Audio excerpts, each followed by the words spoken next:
Hello, boys and girls. This is Mrs. Helt, and I'm going to read you a story from the Bible. It's called God Calls Abram. Once again, the world was sinking in sin. People were fighting, cheating, lying, ignoring God, and hurting each other. It wasn't the way God wanted it to be. And people were building bigger and bigger cities. One of the biggest was a city called Ur.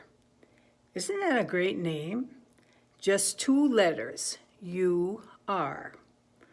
If someone asked you where you live and you said Ur, they'd say, "No, really, where do you live?" And you'd say Ur. And they'd say, "Stop making that noise. Where do you live?" That would be fun, but we don't have many cities with names like Ur today.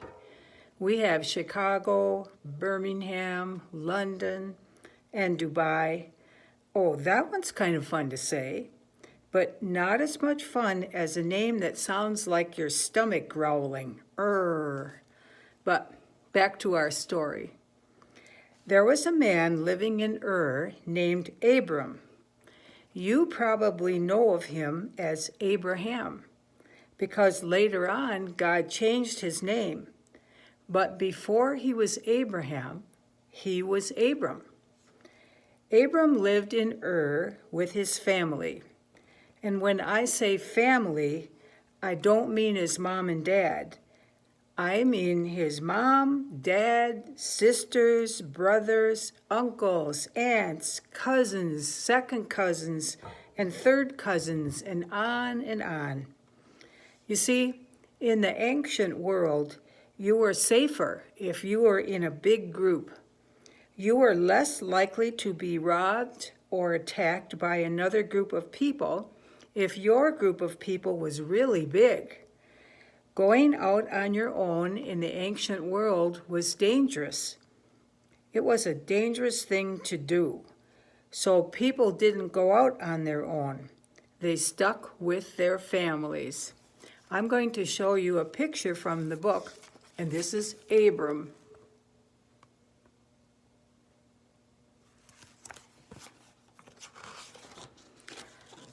One day, God showed up and said, "Hey, Abram, I want you to go out on your own."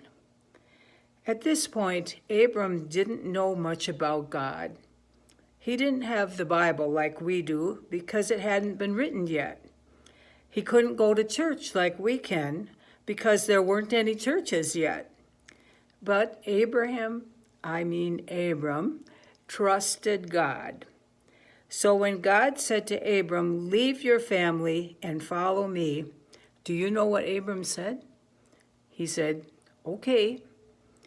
I know, crazy.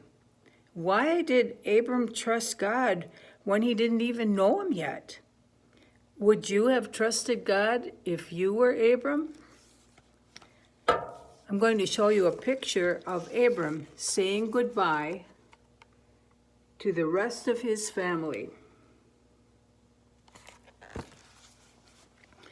That's not all God said to Abram. God told Abram that if he did what God asked, Abram wouldn't be alone. God would be with him. Not only that, but God would give him so many kids and grandkids and great-grandkids that Abram's family would become an entire nation. And they'd have their own land, and the whole world would be blessed, given an amazing gift through Abram and his kids. Wow. So Abram said, okay. He left his family, he left his country, he left everything behind and wandered off into the middle of nowhere, following a God he had just met. He took his wife with him. Her name was Sarai. You probably know her as Sarah, because soon after, God would change her name too. They didn't take any children with them, though, because they didn't have any children. Sarai and Abram really wanted to have children, but God hadn't blessed them with any, which might make you ask a very important question. How was Abram supposed to build a big, big family that could be a whole nation if he didn't have any children? And that's the story we'll tell next. I want to show you a picture of Abram.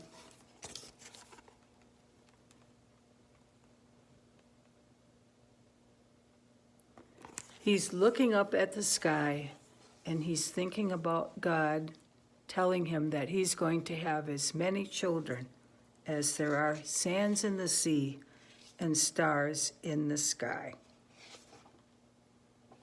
This story is from the book of Genesis in the Bible. Thank you for listening.